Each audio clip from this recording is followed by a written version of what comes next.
Padre eterno, gracias, Señor, por tu inmensa misericordia. Declaramos un tiempo de bendición, declaramos un tiempo donde la atmósfera de tu Espíritu, Señor, se mueve en este lugar, llenando nuestras vidas, llenando nuestros hogares, llenando nuestras familias de ti, Señor.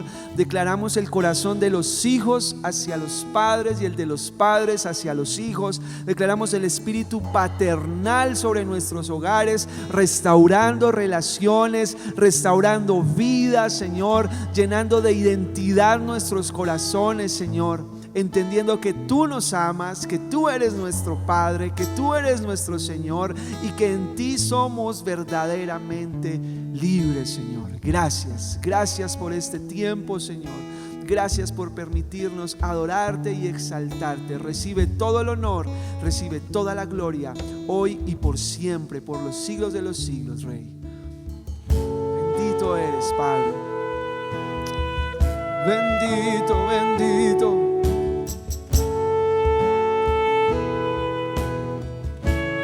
Envuelves en tu canción de libertad, nos envuelves en tu amor, nos envuelves en tu amor.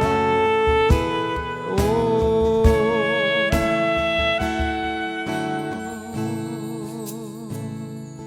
Gracias, Señor, bendito eres, Señor. Me envuelves hoy con una canción, melodía de tu amor. Cantas libertad en mi adversidad, hasta que huya el temor. Ya no soy un esclavo del temor, soy hijo de Dios. Ya no soy un esclavo del temor, yo soy hijo de Dios. Así es, somos tus hijos, Señor.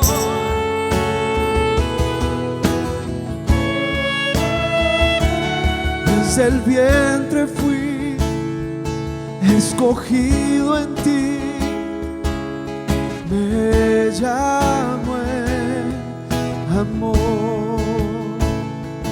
De nuevo nací, recibido en ti, tu sangre en mí fluyó. Ya no soy un esclavo del temor, yo soy hijo de Dios. Ya no soy un esclavo del temor, yo soy hijo. Ya no soy esclavo, ya no soy un esclavo del temor, yo soy hijo. Ya no soy esclavo, ya no soy un esclavo del temor, yo soy hijo de Dios. Claro, ya no soy esclavo del temor, soy libre, soy libre. Santo Padre, Santo Padre.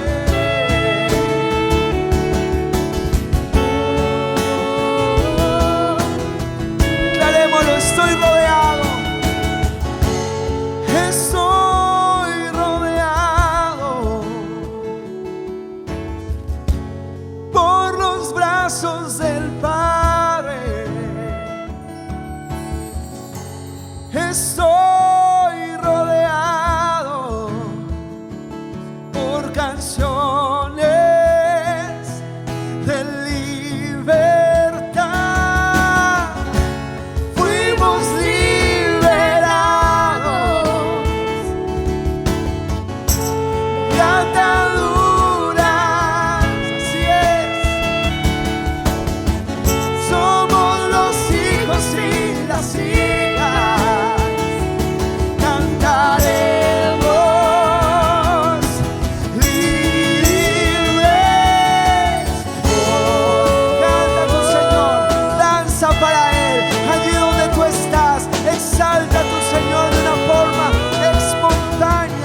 pido en este momento que te dejes abrazar por tu Padre, que te dejes amar por tu Padre y que le ames con todo tu corazón, con toda tu mente y con todas tus fuerzas, y por encima de cualquier voz extraña puedas declarar esto con nosotros: nuestra identidad, nuestra razón de ser delante de Él, que somos sus hijos. Santo eres, Señor.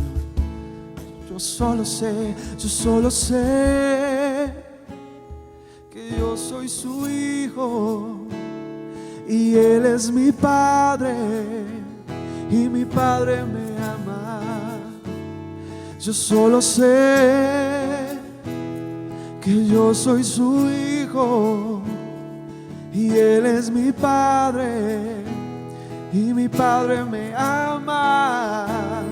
Yo solo sé que yo soy su hijo y Él es mi Padre y mi Padre me ama. Tu cántico de libertad. Yo solo sé que yo soy su hijo y Él es mi Padre y mi Padre me ama. Yo solo sé que yo soy su hijo y Él es mi Padre y mi Padre me ama.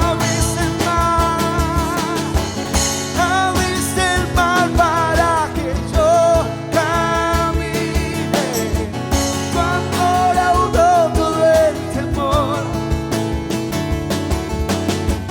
Me rescataste y hoy cantaré. Yo soy hijo de Dios. Yo soy hijo de Dios. Yo soy hijo de Dios. Yo soy hijo de Dios. Amén, Señor. Bendecimos en esta mañana, Señor, tu precioso nombre. Glorificamos, Señor, el que tú hayas librado nuestra vida de la esclavitud. Gracias porque no somos esclavos al temor. Gracias porque no somos esclavos al pecado.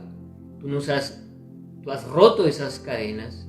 Ahora podemos caminar en santidad, y a todas esas cosas que antes no les podíamos decir que no, ahora lo podemos hacer gracias a que tú estás dentro nuestro y nos capacitas y fortaleces para vivir una vida que te agrada. Gracias, Señor, por la libertad que tenemos en Cristo. Gracias por este tiempo hermoso de adoración, de presencia tuya. Gracias por las familias que en este momento se unen a oír, a escuchar tu palabra. Bendigo cada hogar y cada familia. Declaro tu presencia y una atmósfera de bendición en sus casas por la presencia de tu Santo Espíritu morando en cada vida y en cada corazón. Entregamos este tiempo delante de ti, esta preciosa palabra, para que nos bendigas a través de ella, Señor. Causes, Señor, un profundo efecto de cambio y transformación en nuestros corazones, en el nombre de Jesús. Amén y amén. Bendiciones, amados, buenos días, ¿cómo están? Qué bueno poder estar un día más con ustedes este domingo hermoso, glorificando el nombre del Señor. Y bueno, el tema de hoy está bastante extenso, yo espero aprovechar bien el tiempo, así que arranquemos. Tenemos como título de nuestra charla de este día, influencia positiva o corrupción. Se refiere al reino de los cielos, porque hay cosas que el reino de los cielos ha influenciado positivamente a la humanidad, pero también hay mucha corrupción que ha entrado al reino de los cielos y ha afectado el testimonio que el reino debe dar. Por lo tanto, vamos a estar hablando de dos cosas basados en una misma parábola. Vamos a usar esa misma parábola para dar dos enseñanzas, o digámoslo así, dos maneras en las que podemos entender esta parábola, en la que la podemos comprender. Dos formas en las que a lo largo del tiempo muchas personas la han interpretado. Dos interpretaciones distintas. No voy a decir que una mejor que la otra, no, al contrario. Pienso que una complementa a la otra, o básicamente de un mismo texto podemos extraer muchas enseñanzas, de manera que de la interpretación de esta parábola vamos a sacar dos temas, podemos decirlo así, uno hablando de la influencia positiva del reino y otro hablando de la corrupción que ha entrado al reino. Bueno, entremos en materia para que podamos entender de qué se trata. Lucas capítulo 13 versículos 18 al 21, en estos versículos el Señor nos va a contar una parábola en torno a la semejanza del reino de Dios. ¿A qué es semejante el reino de Dios? Veámoslo. Lucas 13 del 18 al 21 dice: y dijo: ¿a qué es semejante el reino de Dios y con qué lo compararé? Es semejante al grano de mostaza que un hombre tomó y sembró en su huerto, y creció y se hizo árbol grande, y las aves del cielo anidaron en sus ramas. Y volvió a decir: ¿a qué compararé el reino de Dios? Es semejante a la levadura que una mujer tomó y escondió en 3 medidas de harina, hasta que todo hubo fermentado.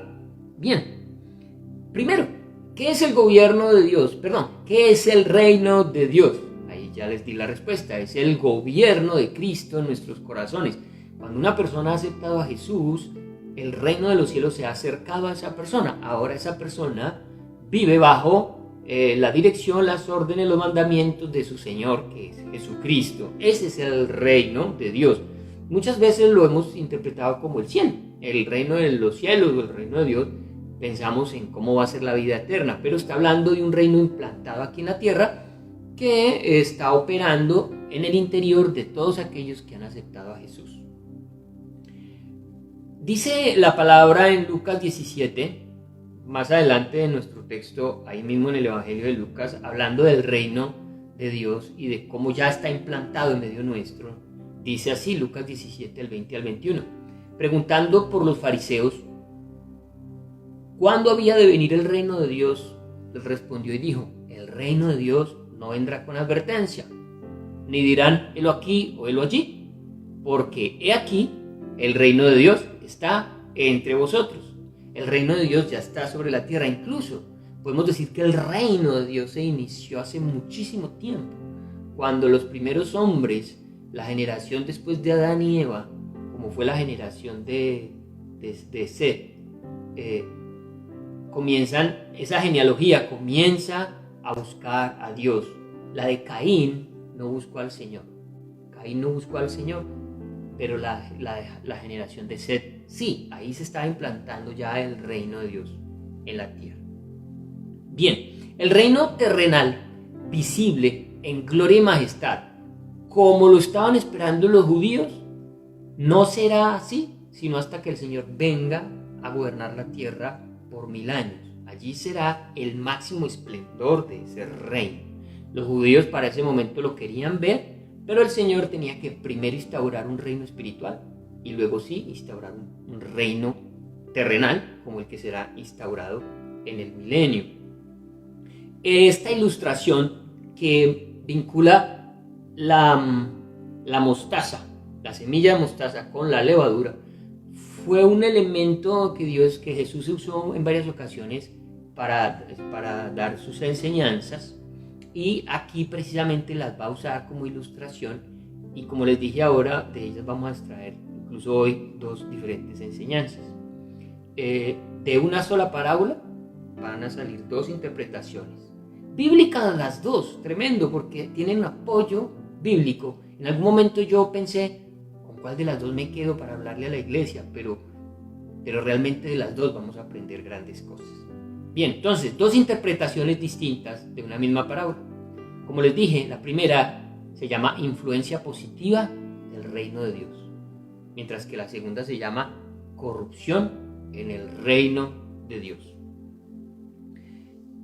La percepción del reino de Dios. Empecemos con la influencia positiva del reino de Dios.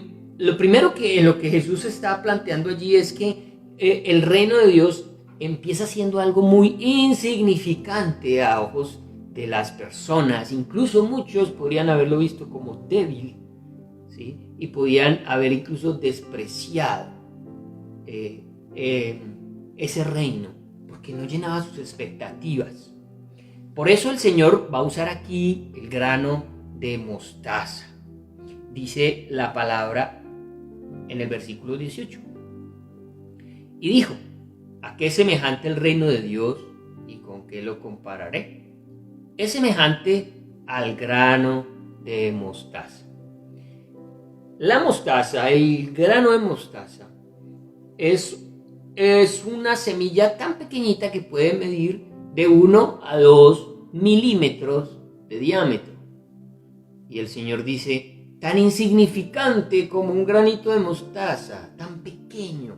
Así inicia el reino de Dios, para muchos despreciado, pero que definitivamente una vez que comienza a desarrollarse, llega a tener una magnitud tal que nadie hubiera pensado que de eso tan pequeñito se hubiera logrado algo tan extraordinario como lo que está hablando aquí el texto en torno a ese grano de mostaza que fue sembrado y de allí sale un gran arbusto, un gran árbol. En el Oriente era muy común que las personas, cuando se fueran a referir a algo pequeño, usaran el ejemplo del granito de mostaza. La palabra que se usa allí como grano o semilla en el Nuevo Testamento, la palabra original es esperma y literalmente se refiere a las semillas conocidas para producir cultivos alimenticios. No vamos a decir que la semilla de mostaza es la única pequeña, hay semillitas mucho más pequeñas, pero dentro de las semillitas usadas por el hombre en este tiempo para sembrar y producir alimentos, esta era la semilla más pequeña. Seguramente las personas que compartían con Jesús este tiempo no conocían una semilla para sembrar y producir alimento más pequeña que la semilla de mostaza. Existían de frijol, de trigo, de lentejas, de cebada, pero ninguna tenía el tamaño tan pequeño como este de la mostaza, que es una hortaliza. Ustedes saben, las hortalizas son estas plantas que son comestibles y se siembran en el huerto. Existe otra cosa que son las verduras. Las verduras, lo que pasa es que las verduras nosotros de las verduras nos comemos los tallos y las hojas, mientras que de las hortalizas podemos comernos también los frutos, o como en este caso, las semillas. Y se cultivan, como les dije ahora, en un huerto. Por lo tanto, era muy común ver en los huertos de ese tiempo arbustos de mostaza. Y también era muy común ver que en esos arbolitos de mostaza habían cantidad de pajaritos que hacían sus nidos, vivían allí, porque además les encanta a los pajaritos comerse las pepitas de la mostaza. Entonces él está hablando acerca de un arbusto, y notaron ustedes también que menciona lo de los pajaritos. Esta misma parábola la habla Mateo, pero él hace un énfasis más que todo en el tamaño de la semilla, mientras que Lucas se está centrando en los pajaritos que hacen nido en el arbusto. Y ahí hay un gran detalle del cual tenemos que hablar ahora. Dice Mateo 13, 31 al 32. Otra parábola les refirió diciendo: el reino de los cielos es semejante al grano de mostaza que un hombre tomó y sembró en su campo, el cual a la verdad es la más pequeña de todas las semillas. Ojo, porque les aclaré que si alguien va a ir a justificar este texto, va a decir: no, aquí la Biblia se está equivocando porque no es la más pequeña de todas las semillas, hay semillas más pequeñas. Yo debo decirles, sí las hay más pequeñas, pero no para el uso que es comestible del que estamos hablando aquí, y también para el medio en el que estaba Jesús hablando, en el cual a la verdad es la más pequeña de todas las semillas, pero cuando ha crecido es la mayor de las hortalizas y se hace árbol, de tal manera que vienen las aves del cielo y hacen nidos en sus ramas. Allí entonces Mateo quiere hacer ver que el inicio del reino de Dios es tan pequeño como ese granito de mostaza, y se hace real. Como les dije ahora, si miramos hacia atrás, quienes caminaban dentro del pueblo de Dios, quienes habían sido llamados, muy poquitos en el Antiguo Testamento, pues después de Abel, de Abel, que fue el primer hombre que adoró a Dios junto con Caín, pero no lo hizo a Caín con el corazón correcto, de Abel, pasando por Noé, llegando a Abraham, a Moisés. Eran pequeños grupos de personas. Luego Jesús está acompañado de 12 personas solamente, de los cuales uno, sabemos, salió calceto, como decimos vulgarmente. De manera que el reino de los cielos nace pequeño, pero ahora la iglesia en el mundo es grande, es numerosa, y lo que falta aún porque se vea el reino de Dios sobre la faz de la tierra. Entonces, el detalle interesante para entender esta parábola es el inicio pequeño y un final después grande. Lógicamente la gente no se percata del potencial, no se percataron de ese potencial. Los judíos no se percataron de ese potencial, y Jesús les está hablando del potencial que tiene el reino de Dios y lo que puede lograr hacer en el corazón de las personas. La ilustración entonces más poderosa aquí es que el reino iba a crecer hasta hacerse demasiado grande, al punto que vamos a ver al Señor gobernar 1000 años la tierra. Apocalipsis 11:15 habla de ese extraordinario momento y dice: el séptimo ángel tocó la trompeta y hubo grandes voces en el cielo que decían: los reinos del mundo han venido a ser de nuestro Señor y de su Cristo, y Él reinará por los siglos de los siglos. Ese es el reino al que tú y yo hemos sido llamados a ser, del que hemos sido llamados a ser parte. Y Él gobernará a las naciones, aquí en la tierra dice, con vara de hierro. Será un gobierno fuerte, firme, pero verdaderamente un gobierno de paz y de justicia. Entonces esa mostaza se ha convertido en árbol, y es ahí donde Lucas hace hincapié en el hecho de que es un árbol, tanto que los pájaros pueden hacer sus nidos en él. Las hortalizas generalmente no crecen hasta hacerse un árbol, pero este árbol, esta semilla de mostaza logra hacerse un árbol que incluso puede llegar a medir 2 metros de alto. Se han hablado incluso de 3 metros, pues, pero generalmente es un arbustico de 1 metro, incluso plantas más pequeñitas de este cultivo. Pero aquí específicamente está hablando de un árbol que se ha hecho tan grande que puede albergar pajaritos. Y en el oriente, para este tiempo, el árbol representaba o era un símbolo de un gran imperio, y las aves representaban a las naciones que hacían parte de ese imperio y que, digámoslo así, encontraban protección al lado del imperio. Hay muchos textos en el Antiguo Testamento que hablan acerca de lo que significa el árbol para la cultura en Oriente. ¿Por qué quiero hacer énfasis? Porque entendamos los elementos simbólicos de la parábola para poder al final entender de qué se trata, y sobre todo compararla con la otra forma que tenemos de interpretarla. Entonces estamos hablando del árbol que representa imperios grandes. Está el imperio babilónico. Daniel, en el capítulo 4, versículo del 10 al 12, está hablando Nabucodonosor de un sueño que tuvo y de su imperio, y menciona el tema del árbol. Dice Daniel 4, del 10 al 12: estas fueron las visiones de mi cabeza mientras estaba en mi cama. Me parecía ver en medio de la tierra un árbol, cuya altura era grande. Crecía este árbol y se hacía fuerte, y su copa llegaba hasta el cielo, y se le alcanzaba a ver desde todos los confines de la tierra. Su follaje era hermoso y su fruto abundante, y había en él alimento para todos. Debajo de él se ponían a la sombra las bestias del campo, y en sus ramas hacían morada las aves del cielo, y se mantenía de él toda carne.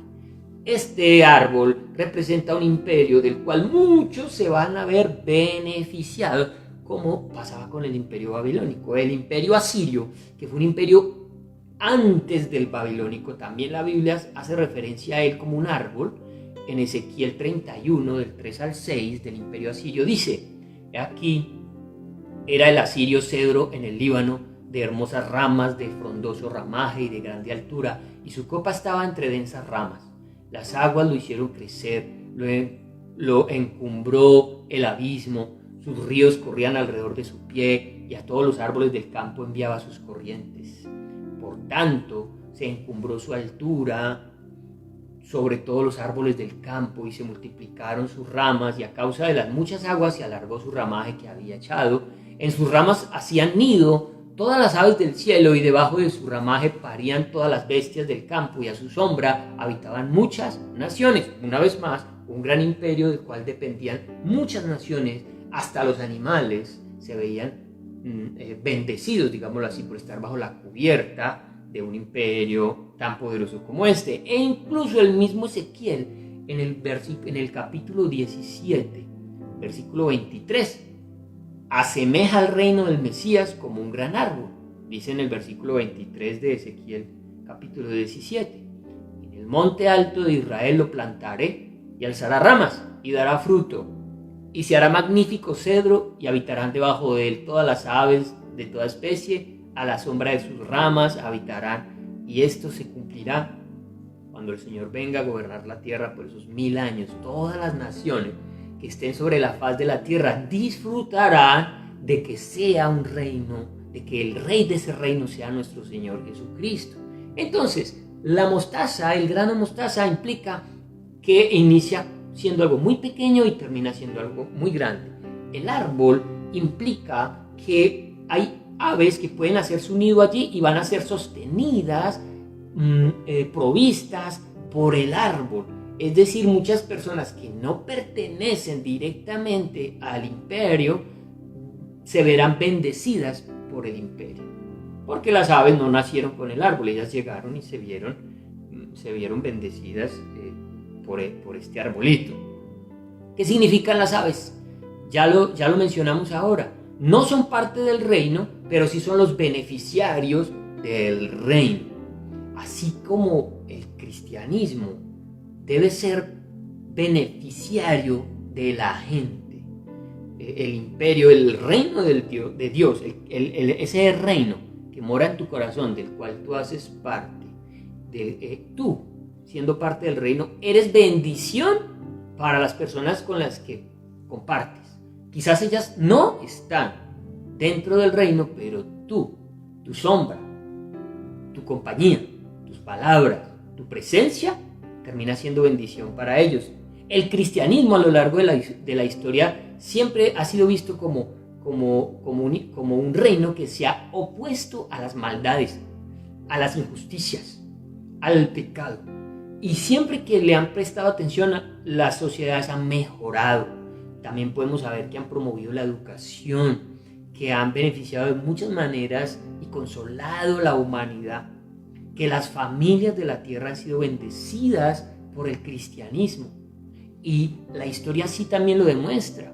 Resulta que cuando la iglesia primitiva fue tan perseguida, hasta el año 300 después de Cristo sufrió grande persecución. Una vez que el imperio comenzó a cristianizarse, el imperio fue el primero en verse afectado positivamente por la enseñanza del cristianismo. Se abolió la esclavitud, se abolió el infanticidio, porque la gente, cuando tenía un hijo en el Imperio Romano y el hijo tenía algún problema físico, lo mataban. Incluso si era mujer y no la querían tener, la podían abandonar. El imperio lo permitía. Pero ¿qué hace el cristianismo? Comenzar a enseñarle a la gente que no, que eso no está bien, eso no se debe hacer. Se abolieron los combates entre gladiadores a muerte, eso se abolió también. Muchas cosas buenas comenzaron a ocurrirle al imperio, se abolió la crucifixión. Todas esas cosas que el cristianismo trajo, transformó al imperio romano para bien. Eso fue bueno. El cristianismo ha beneficiado. Cuando hay algún miembro cristiano en la familia, es bendición para esa familia. Entonces, de eso estamos hablando. Es un reino al que si se acercan pajaritos a cubrirse bajo sus ramas o a comer de su fruto, se van a ver beneficiados. Génesis 12:3 lo dice así: y serán benditas, le dice Dios a Abraham, y serán benditas en ti todas las familias de la tierra, en Abraham, en la simiente de Abraham, que es Cristo, en el reino de Cristo, en aquellos que siguen al Señor. Seríamos de bendición donde quiera que el Señor nos llevara. 1 Corintios 7:14, ya en el Nuevo Testamento, mira este ejemplo tan bonito de cómo en el hogar, en el matrimonio, alguien que hace parte del reino, el esposo o la esposa, terminan bendiciendo, santificando a su esposo, a su esposa o a sus hijos. Dice así, 1 Corintios 7:14, porque el marido incrédulo es santificado en la mujer y la mujer incrédula en el marido, pues de otra manera vuestros hijos serían inmundos, mientras que ahora son santos. ¿Qué hace que tanto el esposo o la esposa o los hijos sean santos o estén, digámoslo así, cubiertos con el favor y la misericordia de Dios? Que allí en ese hogar hay un cristiano. Hay un cristiano. De eso está hablando esta parábola. A eso se refiere la primera interpretación. La segunda interpretación es bien distinta, pero también nos lleva a pensar muchas cosas. Entonces, en el futuro, mis amados, todos los pueblos y naciones se van a reunir bajo un solo imperio, bajo un solo gobierno, bajo el cobijo y la protección de Dios, en un reino que está próximo a iniciarse. Solo tienen que pasar los 7 años del anticristo para que se inicie ese periodo de tiempo tan esperado que la Biblia del Señor nos aclara y nos enseña y nos dice que debemos confiar y esperar en Él. Nos falta hablar de la levadura. ¿Qué significa la levadura en esta primera interpretación? La imagen del reino de Dios significa el reino de Dios extendiéndose por todo el mundo, porque la levadura es eso. ¿Qué hacían las mujeres? El pan se hacía en las casas, lo hacían generalmente las mujeres. Por eso aquí el texto menciona que una mujer tomó la masa de pan, tomó un poco de levadura, la puso en la masa y después de un tiempo toda la masa se fermentó, toda la masa fue leudada. ¿Qué hacían ellas? Ellas guardaban un pedacito, un pellizco de la masa del pan del día anterior y ese pellizco de masa que ya está leudado lo metían al nuevo pan y una vez pasaba igual todo el pan, porque la levadura es un ser vivo que se multiplica, todo el pan en cuestión de horas ya estaba también fermentado, estaba leudado. Así, a eso se refiere esta primera interpretación, que el reino de los cielos, una vez que toca algo, necesariamente lo tiene que transformar. Un solo pellizco hará que después del tiempo toda la masa esté leudada. Una vez más el ejemplo de algo pequeño. Al principio la idea era el granito de mostaza. Aquí ahora es un puñadito, un pellizco de levadura, lo que hará que después todo sea transformado, de lo pequeño a lo grande. La harina representa al mundo y la levadura al reino de Dios, en esta primera interpretación. Romanos, capítulo 8, versículo 18 al 21, habla acerca de ese momento en el que el Señor nos pone a leudar la tierra. Dice la Biblia que somos la sal, que somos la luz del mundo, pero también dice la Biblia que así como cuando la mujer mete el pellizquito de levadura en la masa y no nos damos cuenta, está trabajando, esa levadura está trabajando, haciendo una transformación al interior de esa masa. Dice que aunque no se vea claramente, el reino está trabajando bajo la superficie, transformando vidas, transformando corazones. Y va a llegar un día en el que va a ser tan evidente, cuando ya toda la masa está leudada, se ve porque ha crecido y ha salido burbujas.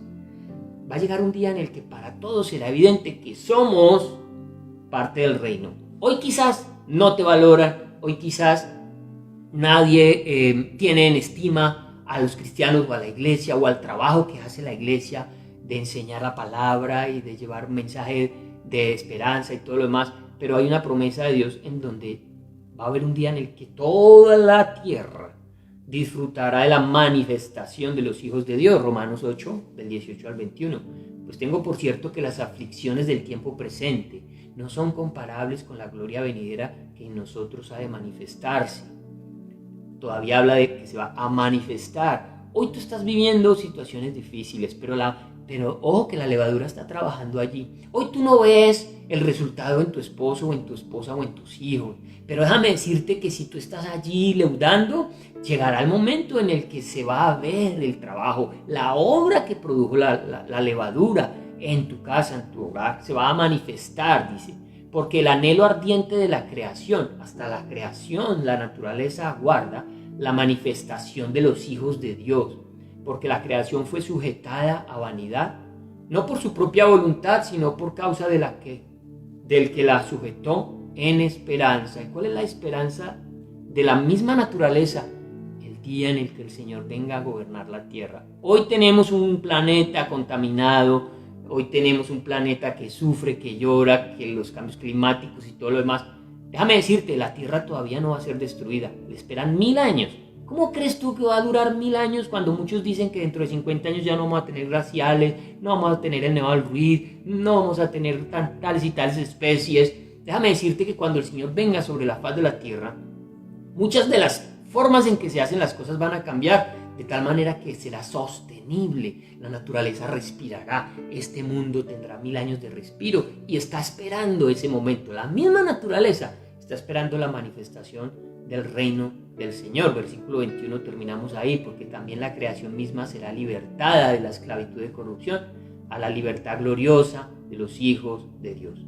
Hoy quizás nadie se está dando cuenta de que hay alguien leudando la tierra y no lo valoran, no les interesa, antes lo juzgan y lo critican, pero va a llegar un día en el que la gente podrá decir: qué bendición, qué bueno estar al lado de un cristiano, qué bueno estar bajo esta cobertura de Dios, bajo el gobierno de Dios. Ese día va a llegar. La levadura entonces transforma la masa. El reino, aunque está escondido, está influyendo en la transformación del mundo.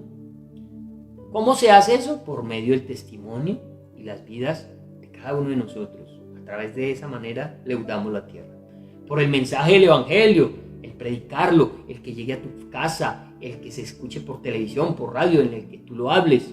También porque la obra del Espíritu Santo está obrando en las vidas y los está convenciendo de que necesitan de Dios. Muchos en este tiempo de dificultad están siendo convencidos, porque solamente hasta ser quebrantados es que podemos decir: necesito a Dios. Y este tiempo está despertando en muchos la necesidad de buscar a Dios, la obra del Espíritu Santo tocando sus corazones para que se activen. Sabemos que una persona puede ser un foco de paz o un foco de pelea, de problema, ¿sí o no? Hay personas que uno los ve llegar y dice: ay, ¿ahora qué va a decir? Ay, ¿ahora qué va a pasar? Ay, porque cargan una cosa que uno dice: Dios mío. Pero así también hay gente, la gente del reino, que llega y trae una buena atmósfera, un buen ambiente. Eso es lo que se espera que un cristiano haga. E incluso hay disturbios, lo hemos hablado, lo hemos venido diciendo cuando se habla la verdad, hay confrontación, pero eso hace parte de la levadura, eso hace parte del trabajo de la iglesia. En Hechos 17:6, por ejemplo, se hablaba de los cristianos, de los primeros cristianos. Estos que trastornan el mundo entero también han venido acá. Decían en esta ciudad, no recuerdo qué ciudad es, pero decían: estos están trastornando el mundo entero. ¿Será? Me acerco un poco a la conclusión. ¿Será que estamos trastornando el mundo entero? ¿Será que realmente nosotros estamos generando transformación en las vidas? ¿Será que nosotros estamos siendo levadura en nuestra casa, en nuestra familia? Eso hace parte de nuestra conclusión. Por lo tanto, la función de la levadura es cambiar la masa desde adentro. Trabajamos desde adentro y luego las personas se harán nuevas. Berkeley, que es un comentarista bíblico muy importante, escribió al respecto de ese cambio que sufren las personas cuando tienen contacto con la levadura, que es la iglesia de Dios. Cuando una persona cambia, dice él, el mundo cambia también.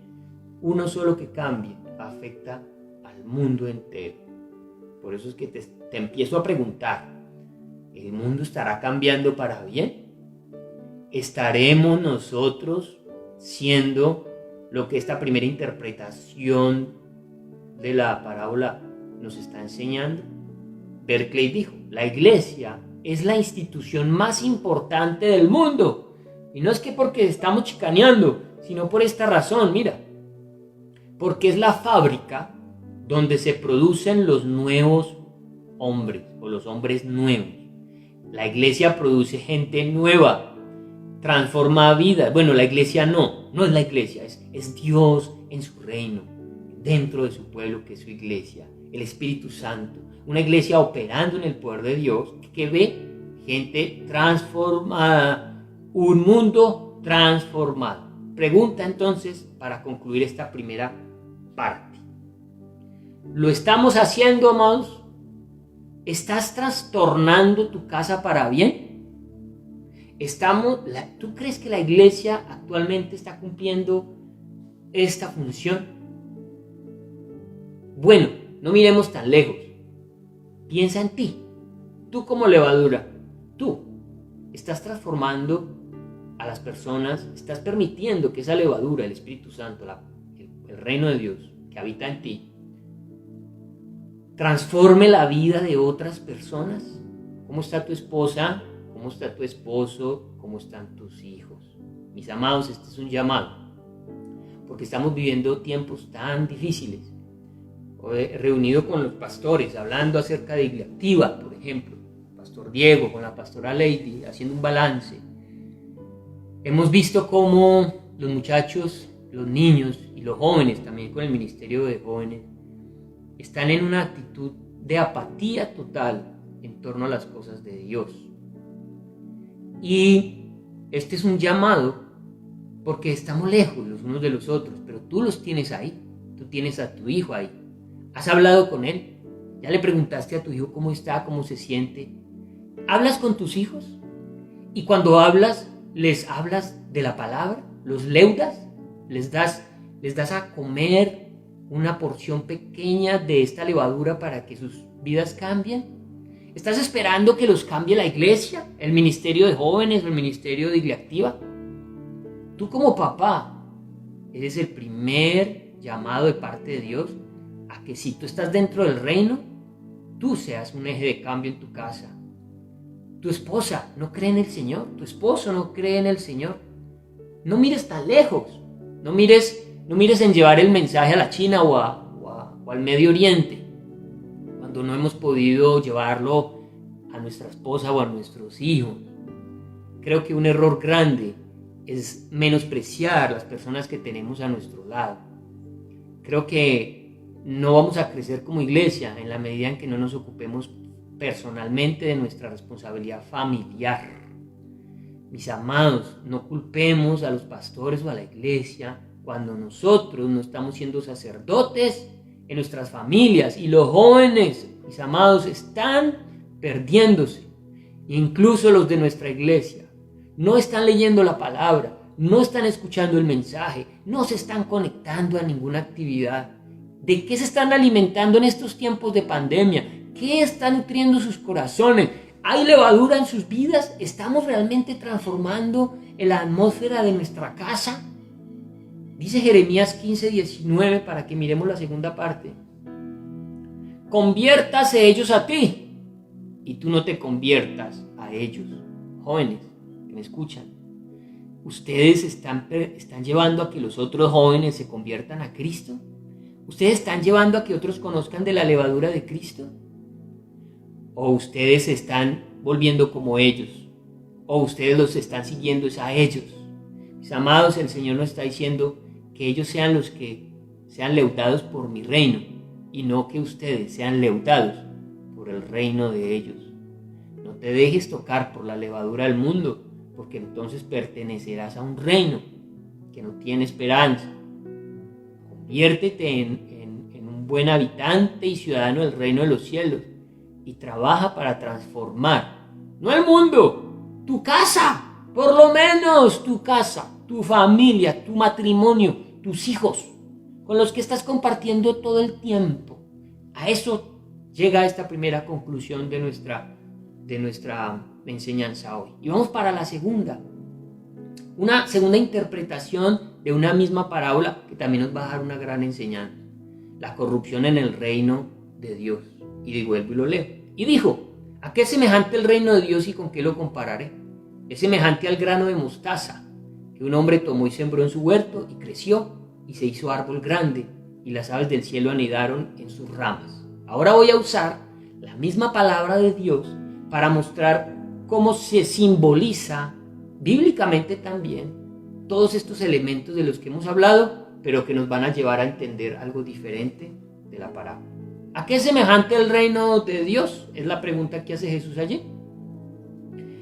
A la luz del contexto en el que Jesús está hablando, y se lo recuerdo, él está en una sinagoga, ha sanado a una mujer que tenía 18 años, estaba atada por Satanás, no se podía enderezar, y el principal de la sinagoga se enfurece. Entonces Jesús empieza a hablar esto y a sacar a evidencia que estos hombres religiosos han corrompido el reino de Dios. De eso se trata esta segunda parte. Esta segunda parte va entonces a sacar a la luz, describe la corrupción en la comunidad del rey. Tiene la intención de describir lo que tanto Satanás como los hombres religiosos están haciendo al interior del reino de Dios.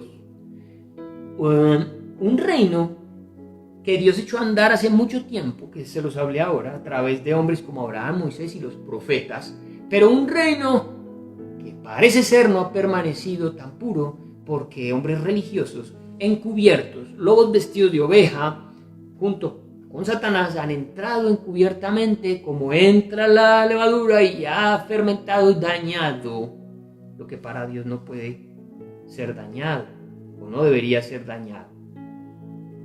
Así que esta interpretación tiene que ver con el tiempo de Cristo, con estos fariseos, hipócritas, saduceos, religiosos que han fermentado el reino, y también, amados, tiene que ver con la iglesia actualmente. ¿Qué papel está haciendo la iglesia? ¿Qué estamos haciendo nosotros? ¿Y con qué lo compararé? Dice Jesús. Y está precisamente en ese momento revelando un juicio sobre aquellos que fingen hacer parte del reino de Dios. Es semejante al grano de mostaza que un hombre tomó y sembró en su huerto. Y como ya dijimos, aquí también en esta se interpreta como un comienzo humilde, un comienzo pequeño, desde Abel, pasando por Noé. Imagínense que entre Abel y Noé hay 1600 años, y durante 1600 años no se habla de nadie buscando a Dios.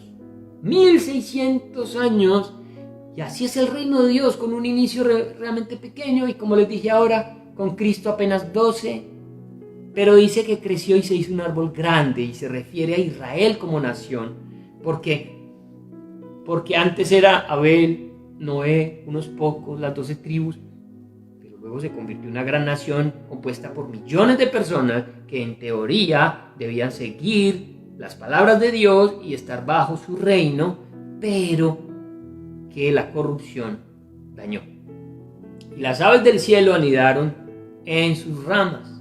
Esta parte es compleja, pero la Biblia tiene un sustento para decirnos que las aves del cielo representan a Satanás ocultándose tras la religiosidad dentro del reino. Esto explica la actitud espiritual que tuvo el principal de la sinagoga. Un hombre que, aunque estaba dirigiendo asuntos religiosos, su corazón estaba lejos, corrompido de lo que era el verdadero reino. Y las aves entonces representan a esos emisarios de Satanás que vienen a destruir, a comerse, a vivir bajo la cobertura del reino, cubrirse bajo él, pero no ser del reino y no proponer ningún beneficio, sino que las aves, desde otra forma en que también la Biblia las muestra, simbólicamente habla de ellas, las representa Satanás. Mateo 13, del 4 al 19 dice: y mientras sembraba, la parábola del sembrador, parte de la semilla cayó junto al camino, y vinieron las aves y la comieron.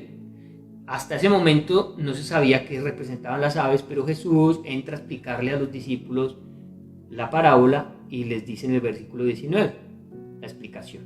Cuando alguno oye la palabra del reino y no la entiende, viene el malo. Y está hablando de las aves, representado por Satanás. Viene el malo y arrebata lo que fue sembrado en su corazón. Este es el que fue sembrado junto al camino. Entonces dice que el reino, que la palabra del reino es sembrada y Satanás la quita. Y a través de esta religiosidad lo hace. El estudio detallado de las aves, tanto en el Antiguo como en el Nuevo Testamento, entonces muestran claramente que simbolizan a los demonios y a Satanás. Eso en el Antiguo Testamento, y en el Nuevo, por ejemplo, aparece en Apocalipsis 18:2.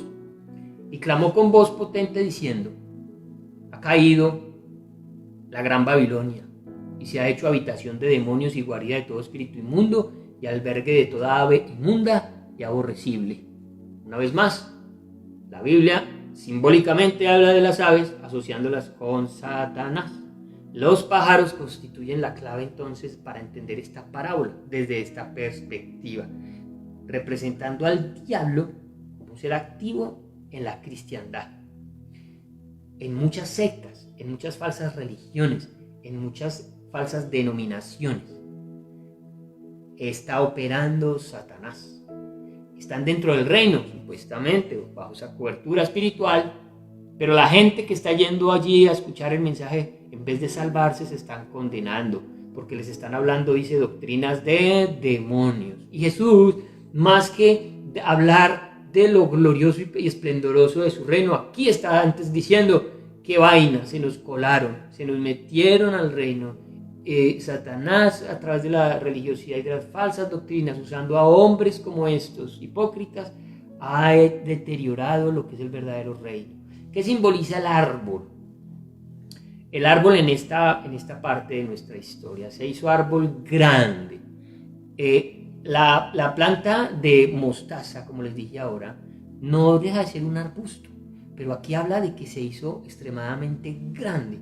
Y es curioso porque habla de un crecimiento singular, tanto del árbol como también la cantidad singular de harina que la mujer tiene para leudar. Es un crecimiento desproporcionado, no parece un crecimiento sano ni normal. ¿A qué se debe eso? El gran crecimiento, similar a un árbol grande de este grano de mostaza, describe algo antinatural. Ese gran crecimiento, mis amados, muchas veces la gente sigue en masa las falsas doctrinas, las falsas enseñanzas. Llenan estadios, iglesias, como en la que se da profecía. Tienen lugares de culto en todas partes, no solo en Colombia. Eso nació en Colombia por ahí en los años 70, pero hoy en día tienen iglesias en muchas partes del mundo. Y tienen instalaciones que iglesias cristianas ojalá pudieran llegar a tener, no las tienen. Y millones de personas van allá a que les hablen de la profecía y les hablan de Cristo, pero ¿qué mensaje es ese que se les está llevando a confiar en una profecía antes que en la palabra de Dios? Entonces, hay un crecimiento inusual, pareciera algo bueno, pero está lleno también y ha aprovechado ese crecimiento para que en el árbol los pájaros que representan a Satanás aprovechen y coman de ese árbol. Además, los árboles a veces también se usan en la Biblia para describir gobiernos humanos, pero gobiernos malvados. Pues si volvemos a mirar, dimos el ejemplo de Babilonia con Nabucodonosor, vemos también el de Asiria, eran gobiernos humanos y eran gobiernos malvados. Aunque a la civilización les ayudó mucho, sobre todo el imperio babilónico, mucho esplendor y mucha gloria, muchas cosas se hicieron a favor de la civilización, así también el pueblo de Dios fue llevado cautivo allí. Así los asirios, también con su poderío, destruyeron y arrasaron a Israel en el año 722. Y les leí ahora que eran simbólicamente vistos como árboles. Por lo tanto, el árbol aquí, en esta parte, significa gobiernos humanos, gobiernos malvados y no cosas buenas de parte de Dios. Describe en qué se convirtió el reino durante la cristianización del imperio romano, porque ese es otro imperio. Primero fue el sirio, después el babilónico, después el medo-persa, después el griego y luego el romano. ¿Qué pasó en el tiempo del imperio romano? Yo ya les expliqué. Así como el cristianismo, empezando a cristianizarse el imperio romano, sirvió para que cambiara mucha la mentalidad de la gente y del imperio mismo. Ese crecimiento desbordante, ahora todos son cristianos, ahora el imperio es cristiano, ahora ya los cristianos no son perseguidos, porque antes los paganos los perseguían, los mataban, les destruían las iglesias. Ahora son los cristianos los que persiguen a los paganos y los que les destruyen las iglesias, y las iglesias buenas, que eran paganas, ahora el gobierno las quita y se las da a los cristianos. Entonces el cristianismo dejó la esencia natural y se paganizó. Ya la gente, porque ya el imperio era romano, era cristiano, así fueran paganos, se hacían cristianos.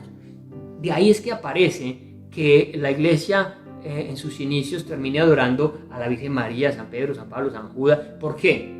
Porque el paganismo adoraba al sol, a las estrellas, adoraba a Semiramis, que era el culto a la mujer y al niño. Y ahora, claro, como ya no podemos hablar de Semiramis, pues hablemos de María, que está en la Biblia. Y como ya no podemos adorar a Júpiter y a Venus y a no sé qué, pues hablemos del apóstol Pablo y del apóstol Pedro y prendámosles velas, porque antes se prendían velas en el culto pagano romano para adorar al sol, pero ahora no, ahora pongámosela aquí a la Virgen y pongámosela a San Pedro. Se paganizó el cristianismo cuando se le dio apoyo, cuando el imperio lo protegió, cuando creció, perdió la esencia, perdió la senda, perdió el camino. Y ahí también, a eso se refiere también el Señor aquí, cuando esos crecimientos desmedidos y desproporcionados, en vez de traerle bendición a la iglesia, le trajo maldición.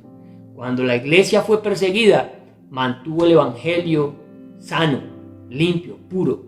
Cuando la iglesia pasó de ser perseguida a perseguir, perdió el rumbo, perdió el sentido. Así que, mis amados, habla de una creciente corrupción, un crecimiento anormal que llevó a que las aves se alojaran en sus ramas y existieran estos elementos de corrupción. Y ya para terminar, la levadura. ¿Qué simboliza la levadura? Y volvió a decir, ¿a qué comparar el reino de Dios? Es semejante a la levadura que una mujer tomó y escondió en 3 medidas de harina hasta que todo hubo fermentado. Tiene la intención de describir la levadura, la podredumbre, la corrupción. Para los judíos, el simbolismo primario de la levadura no era bueno. Para ellos significaba fermentación y putrefacción. Tanto cultural como bíblicamente podemos ver las 98 veces que la Biblia habla de la levadura. De las 98, 75 las habla en el Antiguo Testamento, 23 en el Nuevo Testamento, 75 y 23, 98. Siempre la usa con un sentido negativo. Mateo 16, 6, por ejemplo, dice, y Jesús les dijo, mirad, guardaos de la levadura de los fariseos y de los saduceos. Siempre hay una idea entonces que la levadura es algo que no debe tocarnos, que no debemos permitir que toque al reino de Dios, pero para este tiempo ya la había tocado, al punto que crucificaron a Cristo y no comprendieron ni entendieron que Él era el representante de ese reino tan esperado. Hay un ejemplo en Éxodo 12, que no se los voy a leer, no hay tiempo. Éxodo 12 del 8, Éxodo 12 versículo 8 y versículo del 15 al 20, habla del momento en el que tienen ellos que salir de Egipto y el Señor les dice que no, cuando celebren la Pascua, cuando recuerden la salida de Egipto, no permite que exista levadura en las casas, que representa ese pasado en Egipto, que en los hogares durante esta fiesta nadie iría a consumir levadura, porque se da como por entendido que tiene un concepto de pecado, de contaminación, algo que no es bueno que en las casas exista. Y la religiosidad y en la iglesia se nos ha metido la levadura. El mundo, mis amados, no está cambiando. Mis amados, y no va a cambiar.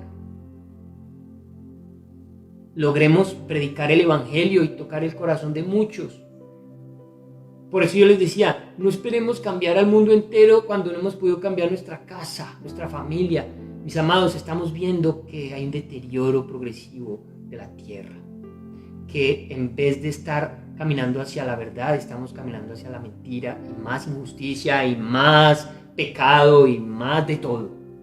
Pero ahí estás tú en tu casa, vuelvo y digo, ahí estás tú para ser luz a tu familia, para salvarlos a ellos. No permitas que ellos se pierdan.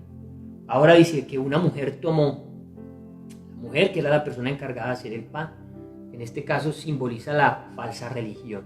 La mujer en la historia de Jesús simboliza la falsa religión. Por lo tanto, la falsa religión es la que toma ese pellizco de fermento, de levadura, y lo mete en la masa y la daña. Y dice que la mujer lo escondió. Eso es un acto como sospechoso, como con malas intenciones. Es lo que hacían los fariseos e hipócritas, escondiendo su verdadera identidad, mostrándose religiosos cuando en realidad estaban fermentando y dañando el reino de Dios, al punto que enceguecieron a la gente y no pudieron ver que Cristo era el Rey de Reyes y el Señor de Señores. Finalmente dice que lo escondió en 3 medidas de harina. Una vez más, desmedido el tamaño, porque las 3 medidas de harina son 25 kilos de masa, que más o menos alcanza para 100 personas, y de una familia no hay 100 personas. Aquí está hablando de que hubo un crecimiento desproporcional, porque es lo que logra la religiosidad. Y a veces se mide también el éxito por cuánta gente tenemos, cuánta gente está escuchando, pero venga, ¿cuántos de esos realmente son del reino? Eso es lo que realmente importa, no la cantidad. Qué rico cantidad con calidad. Pero mis amados, el reino de los cielos es algo demasiado maravilloso, difícil, escaso, la puerta estrecha, el camino estrecho, solo los valientes lo arrebatan, el que persevera hasta el fin será salvo. Pero luchemos para que por lo menos los de nuestra casa puedan encontrar la salvación en Cristo. Y finalmente dice, hasta que todo hubo fermentado. Ese puñadito fermentó 25 kilos de harina, todo quedó completamente corrupto. Hasta la iglesia, hoy en día vemos en la iglesia corrupción, falsas doctrinas, falsos maestros, en fin. Así que, mis amados, esa experiencia que Jesús tuvo allí en la sinagoga fue una experiencia que llegó a sacar a la luz la corrupción religiosa. Su comunidad del reino también lo advirtió, sería amenazada por la corrupción y por la impureza. Tú y yo estamos hoy siendo amenazados por influencias que nos pueden estar alejando del camino. Estamos muy preocupados como iglesia, queremos acercarnos a ustedes, les hemos pedido que llenen unos daticos. Estamos viendo necesidad de poder estar más en contacto, de activarnos los unos a los otros, porque esta levadura, esta mala, esta interpretación negativa de la levadura está tocando el corazón de la iglesia. ¿Cómo está la iglesia hoy en día? ¿Cómo estás? ¿Cómo estás tú? Mis amados, no sé, al principio nos conectábamos muchos, ahora somos pocos los que estamos conectados escuchando las prédicas. Al principio los niños estaban juiciosos en iglesia activa. Los jóvenes, con el Ministerio de Jóvenes, estaban reuniéndose con el pastor Diego. Ayer hubo reunión, el viernes hubo reunión de jóvenes. Me dice el pastor que solamente un joven preguntó por la reunión. Entonces estamos en tiempos complejos, entendemos que necesitamos reenfocarnos, vamos a hacer algunos cambios en Iglesia Activa, ya ustedes los van a conocer, vamos a hacer cambios en los jóvenes, lo que sea necesario para que como familia trabajemos juntos y podamos soportar este tiempo difícil de pandemia, y que cuando podamos reunirnos pues estemos todos, y no sea que cuando podamos reunirnos solamente lleguen unos poquitos. No es la idea.